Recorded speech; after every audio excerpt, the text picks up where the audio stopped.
Hey folks, this is Jake Davis with some old school wrestling. I've already shot an on the fly review earlier today for the new Resident Evil film, so please go check that out. But now I'm going to shoot my December old school wrestling pay-per-view review, and I'm talking about Starrcade 1999.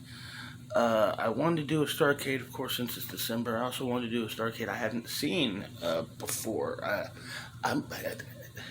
would have thought that I'd seen this show before at some point or another, but no, I guess I hadn't, because I don't really remember anything from the show, and I wasn't watching wrestling at that time. I was kind of kind of burnt out from it at this time in '99. I didn't watch through the bulk of definitely the latter half of 1999, WCW or WWF, especially WCW. Good morning, baby. So, Starrcade 99 was held on December 19th from the MCI Center in Washington, D.C. Had an attendance of 8,582 fans. And the commentating team was Tony Schiavone, Bobby Heenan, and Scott Hudson. There were 13 matches in the 3-hour time slot, and it is a bad show. Opening up is a tag team match, Disco Inferno and Lashley taking on the Mamalukes, Big Vito, and Johnny the Bull Stamboli, with Tony Marinara, I kid you not, in their corner. The whole deal here is Disco's the money, and it's just stupid. Match goes 9 minutes. Nothing real here really happens. Interesting. Disco accidentally stuns his own partner, his Stone Cold Stunner's own partner. They lose. The Mamalukes steal the pin. After the match, they beat down Disco, put him in a body bag, and carry him to the back. Which seems visibly very difficult for Johnny the Bull to carry this grown-ass man by himself across his shoulder in a body bag. It's announced that Scott Hall is not there tonight, therefore he will not be able to defend the United States Championship in his scheduled ladder match against Chris Benoit. So WCW has awarded the championship to Benoit. Benoit comes out to the ring with the belt, saying he does not want to win the championship. That way he refuses the championship. He will have a ladder match tonight for the U.S. title. Anybody who wants to get in there and do it with him, come on down.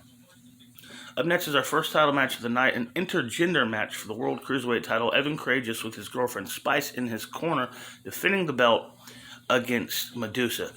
Of course, legendary Medusa, she was his girlfriend in the storyline, helped him win the title, and now he's ditched her for a younger, hotter chick who's one of the Nitro Girls, Spice. Another really ugly, sloppy match. Courageous seems to be visibly concerned about injuring Medusa. Medusa's wrestling without shoes and just falling out of her shirt, out of her top. Spice turns on him for reasons, hits him with a low blow. Medusa gets a pin with her German suplex, and she's the first woman to be the Cruiserweight champion. But I think she'd be the first of 3 to win the Cruiserweight title. Another awful, terrible, boring, sloppy match. Only went 3 minutes. A lot of awful in that 3 minutes. We got a backstage interview. Gene Okerlund interview Norman Smiley's hardcore champ. Let me just skip all the interviews because there seems to be a lot of pointless, short, 30-second interviews just before matches all throughout the show. Most of them are done by Mike Tenay, and this one is sure done by Mean Gene. But it also is really bad because... No, don't do that. Mean Gene never comes out and pimps the WCW hotline. 1-900-909-9900. Hell, man, it's not a WCW pay-per-view without that, as far as I'm concerned. So up next is the hardcore title match. Norman Smiley defending against Ming, King Haku himself. Of course, Haku beats the hell out of Ming, throws him all over the arena. Out of Smiley, just beats the hell out of him. But then Ming is attacked by Nasty Boy Brian Knobbs and Fightin' Fit fucking Finlay. And they beat the hell out of him, put him through tables and stuff like that. Norman Smiley eventually crawls over, gets the pin, and retains the title. After the match, Ming puts a tongue in death grip on the referee who's checking on him. That's the only amusing. Ming coming out, waking up, and just grabbing the first fucker he sees with his hold was the best part of the whole match.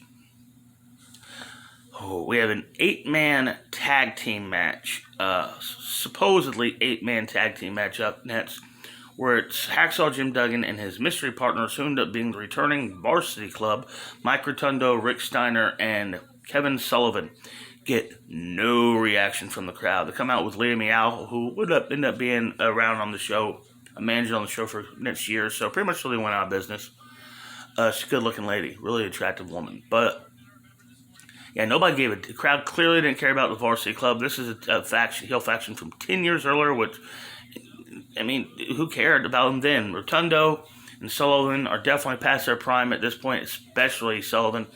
And Rick Steiner is still great at this time, but these guys never even get in the ring, and they make Hacksaw Jim Duggan do the whole thing, which is also awful. And they're taking on the team of The Revolution, which is Dean Malenko, Perry Saturn, Shane Douglas, and Asia, who was WCW's ripoff of China at the time, so it's a 8-person tag match. Douglas goes straight to the commentating table, so even though it's 8 people technically involved, Hacksaw never tags in his partner, and Douglas on the commentator, Asia never gets tagged in, so it's really just 3 of these 8 guys who actually do any wrestling during this match, and it's also awful.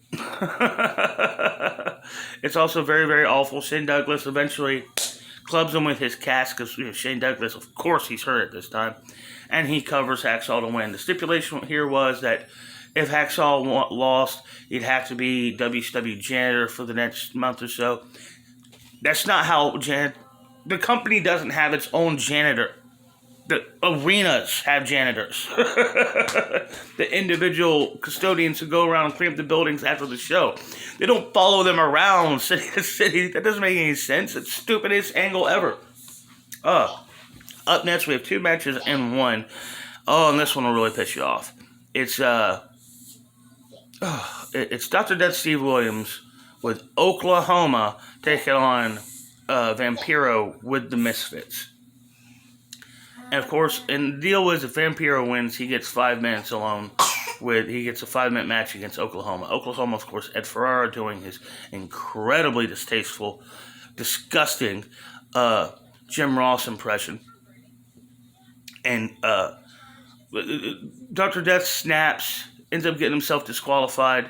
Vampiro eventually gets in the match, but it literally takes Vampiro and all 4 members of the Misfits to beat up Ed Ferrara. It takes 5 men to beat up this guy? That was just ridiculous. And also, there's a part in the during the match, Scott Hudson constantly taking cheap shots at Jim Ross. You could not wipe Jim Ross's ass, Scott Hudson. You suck. You always sucked, and no one remembers you. Ooh, I hated Scott Hudson. That really rubbed me the wrong way, man. So yeah, then that was just awful. That was just awful. And between the two matches, going over 10 minutes between them, it was not one move looked good. Not one thing wasn't botched or mistimed. It was bad, and it goes for most of the show so far. Oh, Jesus Christ! Up next is a 6-person tag team match. It's Kurt Hennig and Creative Control. Yes, the Harris brothers, Big Ron and Heavy D. Guys who are most famous for having SS logos tattooed on themselves. Okay. They got Vincent in their corner. As I said, they're taking on Harlem Heat and Midnight. Stevie Ray and Harlem Heat aren't working together, aren't getting along right now. Apparently, the winners of this match are #1 contenders for the tag titles. I'm a little confused how that goes. Does that mean Hennig gets to pick Hennig and a partner, or Creative Control? I don't know. It doesn't matter. Stevie Ray never tags in. Midnight does some terrible stuff. The girls, they end up pinning the girl, and it's awful. It's just more awfulness. Just more damn awfulness. Up next is a bunkhouse brawl between Dustin Rhodes and Jeff Jarrett. Jarrett actually jumps Rhodes in the back during an interview. They fight to the stage. There's this great spot in the match where Dusty is actually baiting on Rhodes with a belt, and the referee's trying to stop him, so he slaps the shit out, starts whipping on the referee, and just tapes him to the ropes. They go back to brawling. To this point was the only thing in the match, only match of the night that I actually found even vaguely entertaining, even though it was mostly just guys stumbling around, punching each other. They fight to the stage. Kurt Hennig interferes. Jeff Jarrett jumps off a ladder on the stage and smashes a guitar across the head of Dustin Rhodes to win the match. Closest thing to a good match we've had so far this show. Up next is a crowbar on a pole match between DDP and David Flair. Match goes 3 minutes, and it's 3 boring, terrible minutes. I love DDP, but David Flair was awful, man. The man couldn't wrestle his way out of the bag. No Kimberly. The whole storyline here was that DDP beat the shit out of Ric Flair because Ric Flair made moves on his wife, and then David Flair started stalking his wife. So it's just interesting. Kimberly is such an important part of this story, but it has nothing to do with this actual match. DDP eventually, Flair gets a crowbar, but then walks right into a diamond cutter, nullifying and wins the match, nullifying the entire gimmick. After the match, Daphne, God rest her soul, passed away earlier this year. She was always great, always structured. She makes her debut, protecting David from a beating from DDP. Move on, we have a grudge match between Sting and the total package Lex Luger. Sting has Elizabeth in his corner. The whole story here is Luger is forcing Miss Elizabeth, who is under contract as his manager, to do a lot of things that she doesn't want to do, including macing opponents and wrestling. Sting's fighting for her honor, for her freedom, and before the match, he hands her a brand new mace can, a much bigger one. They only wrestle for a few minutes. These guys knew each other well. And it doesn't go long. It only goes about 6 minutes till Elizabeth interferes, shows that the whole thing was just a swerve to set up Sting. She goes to shoot him with the spray, but it's a silly string. He eventually gets the sharpshooter locked in on Lex Luger, and then Elizabeth whacks him in the mouth, in the face with a baseball bat. Now, I know Elizabeth, it's a rubber bat, but Elizabeth doesn't get physical for a reason, because she hits him with one of the stiffest shots I've ever seen. There's no way that didn't rattle his head around. No way that didn't hurt like hell. Then they put on a brutal beating, genuinely brutal beating on Sting, and they leave. To me, this whole angle, this whole setup building up to this, should have been a one-night angle done a few months before Starrcade to set up to the actual Starrcade blow-off. I enjoyed this match for what it was, but this shouldn't have been a pay-per-view match. Next, we get the Masters of the Powerbomb. Psycho Sid versus Kevin Nash, who's one half of the tag champs with the Outsiders. And they're taking on, and the stipulation is first guy to hit a powerbomb wins the match. This was painful to watch. Two big guys that I don't automatically hate, but, both guys always need a real wrestler to carry them through a good match, and there's no real wrestler in this match. Just two big guys stumbling around, kicking each other in the belly, clubbing each other in the head. It is so damn boring. It looks like Nash tweaks his back from a body slam, too. The referee gets knocked down. Psycho Sid barely hits a powerbomb. Jeff Jarrett comes out, breaks guitar over Sid's head. Nash tries twice to hit a powerbomb but can't get him up, but tells the referee powerbombed him anyway, and the ref just rings the bell. Fuck it, why not? 7 minutes of the most painfully bad wrestling you will ever see. Next up in our semi-main event, thank God, ladder match for the U.S. title. Chris Benoit and his opponent, Jeff Jarrett. Now, Jeff Jarrett's already wrestled once. Jeff Jarrett cuts a quick promo before the match. And this was great. 10, 11-minute ladder match. Just great ladder match psychology. There's this great spot where they're up on the thing and he got Benoit wrapped up in the ladder and then tilts it backwards with himself on it. Just jumps off the ladder, leaving it to land right on Benoit's leg. There's a part where Benoit pulls Jeff down from the ladder, putting him in a trio row while he climbs up the other side. And Jeff kind of starts just swinging back and forth to kind of tilt the ladder down. Drop kick on the ladder sends Benoit flipping. And finally diving headbutt off the ladder, and Benoit wins the belt to become the undisputed champion. This was a genuinely great match that almost had no business being on this card. Oh, man. if you had the WWE Network, where you could just jump to a match, and like on Peacock, go out of your way to see this match. This is a terrific, terrific ladder match. I always prefer the ladder matches with less guys and only a handful of ladders, so you can focus on the story, the psychology of it, not just spot. Not just a spot fest. But this was a great match. Main event time, our Master of Ceremonies, Michael Buffer sets up the whole thing, and for the no disqualification match for the World Heavyweight Championship, Goldberg challenges Bret Hart. Now, I was interested in seeing this match just for the history of it. Everybody knows about the super kick that Bret took that eventually gave him brain damage and ended his career. But there's other spots in the match. I mean, from the first tie-up, Bret seems to be holding his head in like a weird way. Like, you tell it's bothering him.